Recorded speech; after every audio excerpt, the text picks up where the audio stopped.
الحمد لله وكفى والسلام على عباده الذين اصطفى أما بعد أعوذ بالله من الشيطان الرجيم بسم الله الرحمن الرحيم سل بني إسرائيل كم آتيناهم من آيات بينة ومن يبدل نعمة الله من بعد ما جاءته فإن الله شديد العقاب زين للذين كفروا الحياة الدنيا ويسخرون من الذين آمنوا والذين اتقوا فوقهم يوم القيامة والله يرزق من يشاء بغير حساب আল্লাহ রব্বুল আলামিনের বান্দা জনাব মুহাম্মদ রাসূলুল্লাহ সাল্লাল্লাহু আলাইহি ওয়াসাল্লামের উম্মত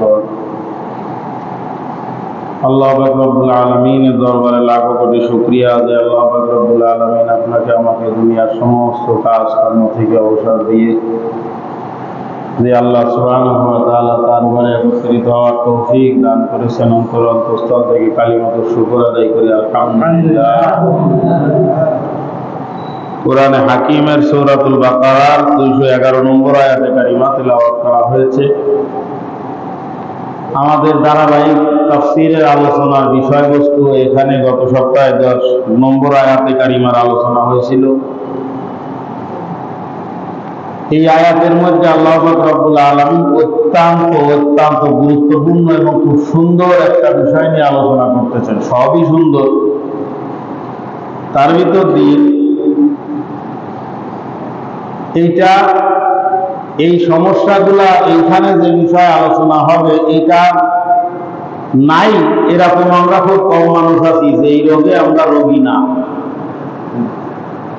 এই রোগে আমরা ব্যক্তি পর্যায়ে রোগী, সামাজিক পর্যায়ে রোগী, সাংসারিক পর্যায়ে রোগী, সমস্ত ক্ষেত্রেই আমরা রোগী।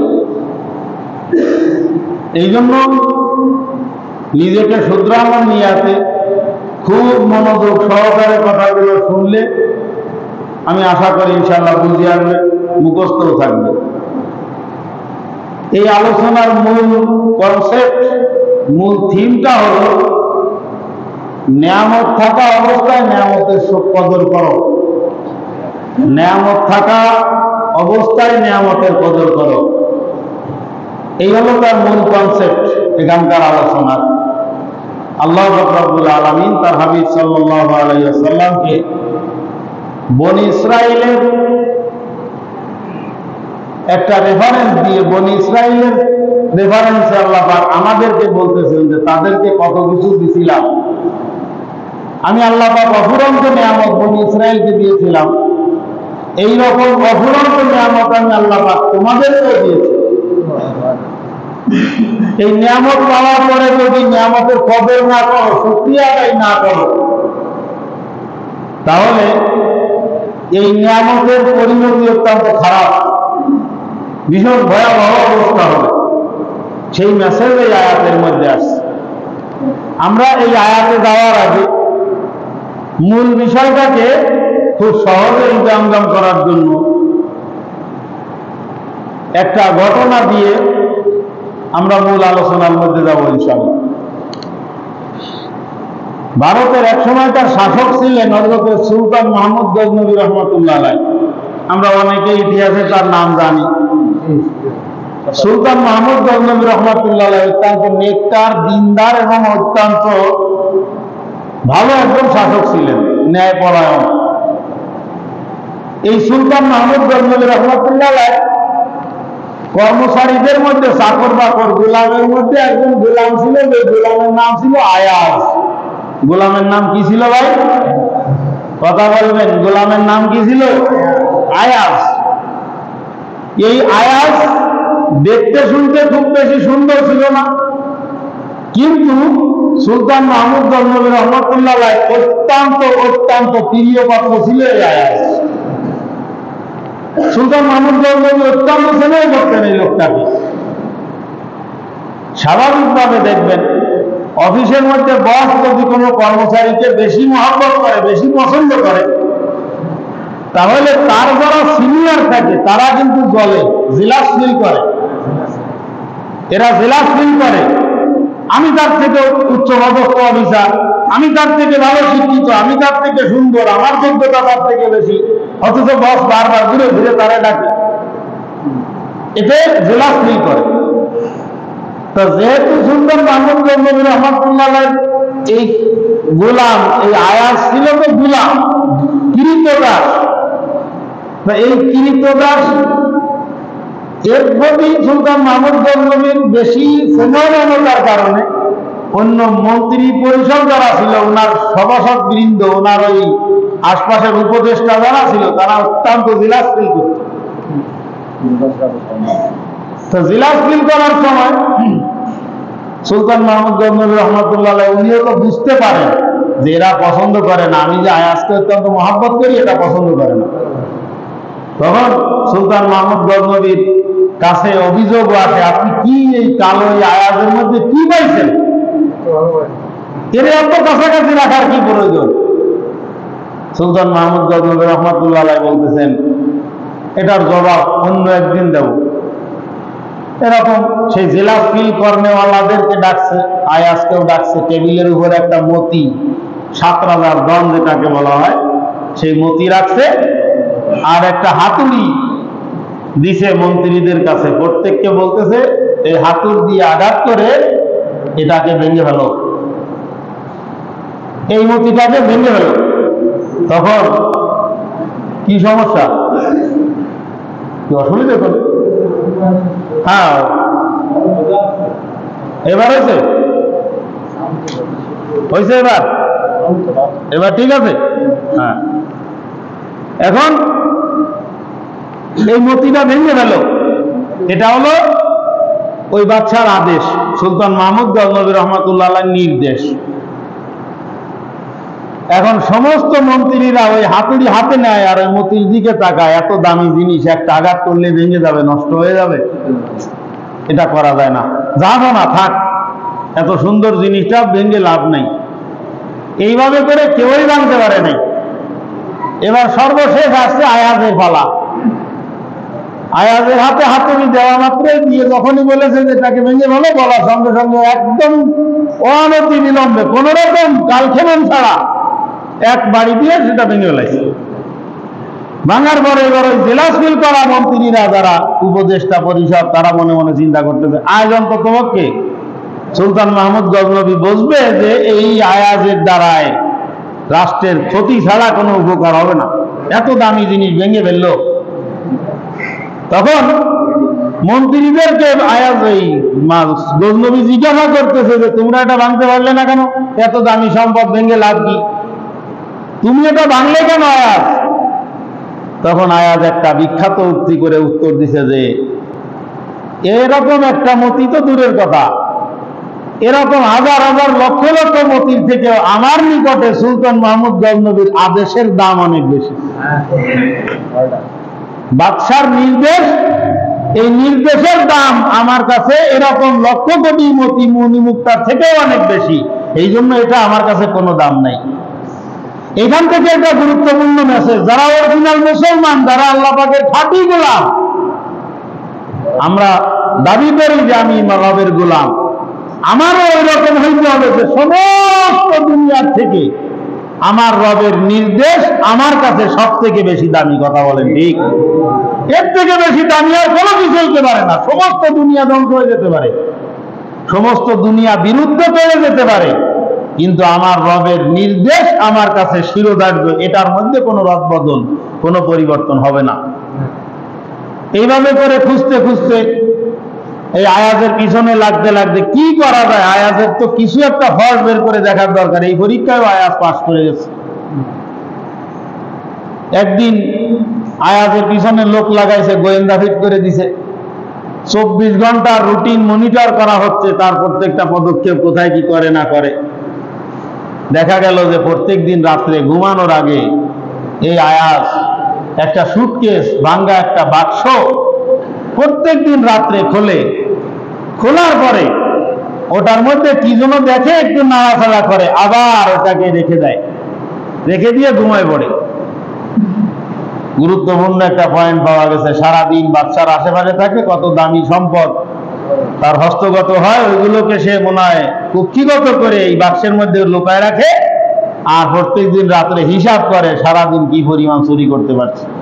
চোরের চিন্তা তো চোরের মতোই হয়, কি বলে, যে চোর, ওর কাছে অন্য সমস্ত মানুষের চোর মনে হয়।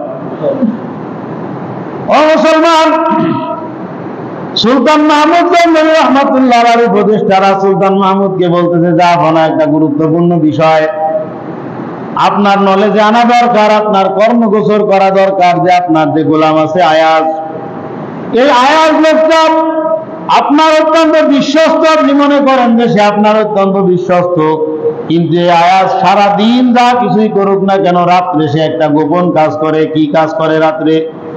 রাত্রে একটা ভাঙ্গা সুটকেস, একটা ভাঙ্গা বাক্স আছে, প্রত্যেক দিন রাত্রে ওই বাক্সের মধ্যে কি যেন রাখে, কি যেন বের করে। আমরা নিজের চোখে দেখেছি যে এরকম ভাবে কি যেন ওর মধ্যে রাখে, কি যেন বের করে। বাস্তবে যেটা দেখেছে সেটা কিন্তু বর্ণনার মধ্যে আসে নাই বাজার। ওর মধ্যে কি যেন রাখে, কি যেন বের করে, এটা আমরা দেখেছি, কিন্তু আসলে তো দেখেছে ওর মধ্যে শুধু হাত দিয়ে নাড়াচাড়া করে, আবার এইভাবে রেখে দেয়, কিন্তু ওর মধ্যে কি যেন রাখে, কি যেন বের করে আমরা দেখেছি প্রত্যেক দিন। কি ঘটনা ঘটে? হ্যাঁ, আমরা নিজের দেখেছি, 2-3 জন অমুক অমুক দেখেছে, স্যার জিজ্ঞাসা করেন। আচ্ছা ঠিক আছে, এই একজনের ঘরে যাও, যে দেখেছো তার মধ্যে একজন গিয়ে বাক্সটা ধরে, সমূলে বাক্স ধরে এখানে নিয়ে আসো, এটা ফয়সালা এখানেই হবে। আয়াজ লজ্জায় একদম লাল হয়ে যাচ্ছে, মাথা নিচের দিকে দিয়ে বসে আছে। সুলতান মাহমুদ গজনবী রহমাতুল্লাহ আলাইহি, তিনার মনে মনেও চিন্তা আসতেছে যে সমস্যা যদি কিছু করেই ফেলে আয়াজ, তাহলে তো আজ এই মানুষের মধ্যে কি, অবশ্যই তার উপরে আস্থা আছে, এরকম কিছু করতে পারে না, তারপরেও লোভে বলে যদি কিছু করে ফেলে তাহলে তো সমস্যা। বাদশার মনের মধ্যে ওটা টলায়মন অবস্থা, কি হয় না হয়, আর বারবার করে দুশ্চিন্তাগ্রস্ত নজরে সুলতান আয়াজের দিকে বাদশা তাকাচ্ছে, আর দেখতেছে যে আয়াজের মধ্যে কোনো ভাবান্তর নাই, কোনো দুশ্চিন্তা নাই, কিন্তু তার চেহারার মধ্যে লজ্জা পরিষ্কার। বাক্সটা সামনে আনা হয়েছে। সুলতান মাহমুদ গজনবী রহমাতুল্লাহ আলাইহি ওই গোয়েন্দাদের একজনকে বলতেছে, নিজের হাতে খোলো ওই বাক্সের মধ্যে কি আছে। নিজের হাতে বাক্সের মধ্যে খোলার পরে দেখা গেল যে ওর মধ্যে একটা ছেঁড়া লুঙ্গি এবং একটা ছেঁড়া জুতা, শুধুমাত্র ছেঁড়া লুঙ্গি আর ছেঁড়া জুতা শুধুমাত্র ওই বাক্সের মধ্যে আছে। সুলতান মাহমুদ গজনবী রহমাতুল্লাহ আলাইহি বলতেছে, এটাই কি সেই সম্পদ, এই সম্পদ সে নাড়াচাড়া করে প্রত্যেক দিন? ওরা মন্ত্রীরা গোয়েন্দারা বলতেছে, হ্যাঁ এই বাক্সের মধ্যে নাড়াচাড়া করে। তাহলে এই বাক্সের মধ্যে তো এই 2টা জিনিস ছাড়া আর কোনো কিছুই নাই। আয়াজ এই 2টা জিনিস তোমার বাক্সের মধ্যে এত সুন্দর করে সযত্নে সংরক্ষণ করার কারণটা কি? আয়াজ ডাক দিয়ে বলতেছে, যাবো না, আমি কোনোদিন মনে মনে চিন্তাও করি নাই, কোনোদিন কল্পনাও করি নাই যে এইটারও ব্যাখ্যা একদিন আমার এখানে দেওয়া লাগবে। আমি এটা সংরক্ষণ করে রেখেছি শুধুমাত্র আমার অতীতটাকে ধরে রাখার জন্য। যেদিন আমি আপনার কাছে আসছিলাম, রাস্তার উপর থেকে পথ শিশু হিসাবে, পথের মানুষ হিসাবে, ছিন্নমূল একজন মানুষ হিসাবে আপনি আমাকে যেদিন আপনার দরবারে নিয়ে এসেছিলেন, সেই দিন আমার পুঁজি এবং সম্পদ বলতে ছেঁড়া লুঙ্গি এবং এই ছেঁড়া জুতাটাই শুধুমাত্র ছিল আমার পুঁজি, এই ছাড়া আমার আর কোনো পুঁজি ছিল না। আর আজকের যে আমার থাকবার যত লাক্সারিয়াস পোশাক আশাক যা কিছু আমি পরিধান করি, সবগুলোই আপনার বদৌলতে। এই জন্য প্রত্যেক দিন রাত্রিতে আমি বাক্সটা খুলি, খোলার পরে ওইটা আমি দেখি, আর আমার অতীতটাকে আমি মনে মনে চিন্তা করি, কল্পনা করি, যাতে করে আপনার থেকে পাওয়া নিয়ামতের শুকরিয়া আদায় করতে যেন আমার কোনো রকম কোনো কষ্ট না হয়। আপনার কি কি করুণা এবং কি কি অবদান আমার উপরে আছে, তাই এটা যেন আমি বাস্তব নিজের চোখে দেখতে পারি। যার কারণে প্রত্যেক দিন রাত্রিতে আমি আমার ওই সম্পদ, ওই ছেঁড়া লুঙ্গি আছে, জুতাটা আমি প্রত্যেক দিন দেখি। আহকামুল হাকিমিন আল্লাহ রাব্বুল আলামিন বলেন, হালাকা আলাল ইনসানি হিনুম মিনাদ দাহরি লাম ইয়াকুন শাইয়াম মাযকুরা। আল্লাহ রাব্বুল আলামিন বলেন, হে দুনিয়ার মানুষ, এমন একটা সময় তোমাদের প্রত্যেকের উপর অতিবাহিত হয়ে গেছিল। হালাকা আলাল ইনসানি হিনুন, এমন একটা সময় তোমার জীবনে চলে গেছিল যেই দিন তুমি উল্লেখযোগ্য কোনো কিছু দুনিয়ার মধ্যে ছিল না। কথা বলেন, একটা সময় ছিল আমার আব্বা আম্মার যখন বিবাহ হয় নাই, তখন ফয়জুল করিম নাম বলার মতো লোক দুনিয়ার মধ্যে ছিল? কথা বলেন, ছিল? আমার আব্বা আম্মার বিবাহ হয় নাই, এখনো পর্যন্ত আমার কোনো অস্তিত্বই আসে নাই। এইরকম একটা সময় ছিল যখন আমার কথা কেউ দুনিয়ার মধ্যে বলতো না, আমাকে কেউ চিনতো না, আমার কোনো অস্তিত্ব ছিল না। এরকম একটা সময় আমাদের প্রত্যেকের উপর দিয়ে অতিবাহিত হয়ে গেছে। কি বলেন, গেছে কি গেছে না? প্রত্যেকের উপর দিয়ে অতিবাহিত হয়ে গেছে। হালাতা আলাল ইনসানি হিনুম মিনাদ দাহরি লাম ইয়াকুন শাইআম মাযকুরা। আল্লাহ পাক রব্বুল আলামিন বলেন, এমন একটা সময় কি তোমাদের উপর দিয়ে অতিবাহিত হয়ে যায় নাই, তাই যেই সময় তোমরা উল্লেখযোগ্য কোনো কিছুই ছিলে না। ইন্না খালাকনাল ইনসানা মিন নুতফাতিন আমশাতিন নাবতালিহি ফাজআলনাহু সামিআম বাসীরা। আমি আল্লাহ পাক রব্বুল আলামিন তোমাদেরকে সৃষ্টি করেছি। ইন্না খালাকনাল ইনসান, আমি আল্লাহ পাক রব্বুল আলামিন মানুষ সৃষ্টি করেছি কিসের দ্বারায়? মিন নুতফাতিন, নাপাক পানির দ্বারায়, বীর্যের দ্বারায়। এমন একটা নোংরা পানি দিয়ে আমি আল্লাহ পাক রব্বুল আলামিন তোমাকে তৈরি করলাম। ও দুনিয়ার আমার বান্দা বান্দীরা, এই পানি শরীরের থেকে যে কোনো ভাবে নির্গত হইলে শুধুমাত্র ওযু করলে হবে না, ওই জায়গা ধুইলে হবে না, সঙ্গে সঙ্গে তোমার উপরে গোসল ফরজ হয়ে যাবে। তাই এমন একটা নোংরা পানি দিয়ে আমি আল্লাহ পাক তোমাকে তৈরি করেছি।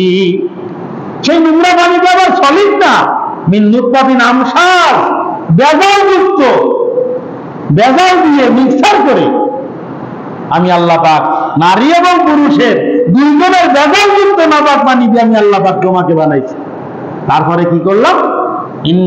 মিন নুতফাতিন আমশাজিন, এভাবে আমি তোমাকে তৈরি করলাম কিসের কারণে? নাবতালিহি, আমি আল্লাহ পাক তোমাকে পরীক্ষা করতে চাই, দেখতে চাই।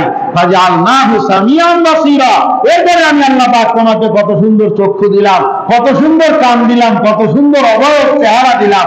এটা এই কারণে করেছি, শুধুমাত্র আমি আল্লাহ পাক দেখতে চাই যে তুই আমার নিয়ামতের শুকরিয়া কতটুকু আদায় করো, নিয়ামতের শুকরিয়া কতটুকু আদায় করো, তোমার পিছনের অতীত তোমার মনে আছে কিনা। আল্লাহ পাক সেই কথা বনী ইসরাঈলদের রেফারেন্স দিয়ে আমাদেরকে বলতেছেন।